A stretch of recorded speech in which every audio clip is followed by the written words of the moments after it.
സ്ലീഹാകാലം 3-ാം വ്യാഴം. വിശുദ്ധ ലൂക്കായുടെ സുവിശേഷം 8-ാം അധ്യായം 4 മുതൽ 15 വരെയുള്ള വാക്യങ്ങളുടെ വിശകലനം. വിത്തിന്റെ ഉപമ. ദൈവരാജ്യ സംസ്ഥാപനത്തിനായി ലോകത്തിലേക്ക് വന്ന യേശു പലവിധ ഉപമകളാൽ അതിൻ്റെ സ്വഭാവത്തെക്കുറിച്ച് ജനങ്ങളെ പഠിപ്പിക്കുന്നുണ്ട്.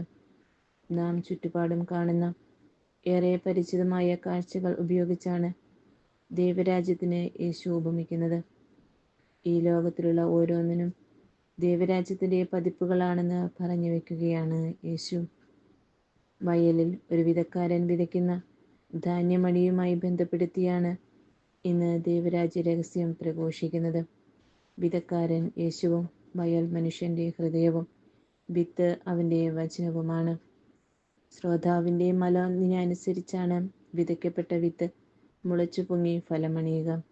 ശിഷ്ടൻ്റെയും ദുഷ്ടൻ്റെയും മേൽ വെയിലും മഴയും ദൈവം വർഷിക്കുന്നു.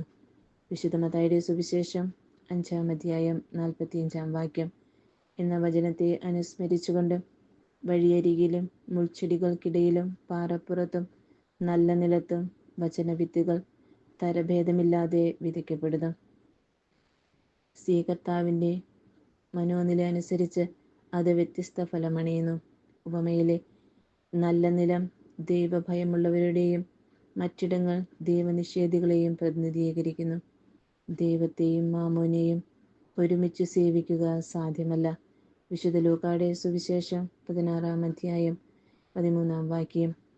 ചെറിയ ഒരു അജഗണമേ, ഭയപ്പെടേണ്ട. വിശുദ്ധ ലൂക്കായുടെ സുവിശേഷം 12-ാം അധ്യായം 32-ാം വാക്യം. നല്ല നിലത്ത് വീണത് അല്പം വിത്ത് മാത്രമാണെങ്കിലും 100 മേനി വിളവ് നൽകി മറ്റിടങ്ങളിലെ കുറവ് നികത്താൻ ദൈവം ഇടയാക്കും. ദൈവവചനത്തിൻ്റെ അന്തിമ വിജയത്തെ അത് അനുസ്മരിക്കുന്നു. എല്ലാ ജനതകളുടെയും സാക്ഷ്യത്തിനായി രാജ്യത്തിൻ്റെ സുവിശേഷം ലോകമെങ്ങും പ്രഘോഷിക്കപ്പെടും. അതിനുശേഷം അന്ത്യം ആഗതമാകും. വിശുദ്ധ മത്തായിയുടെ സുവിശേഷം 24-ാം അധ്യായം 14-ാം വാക്യം.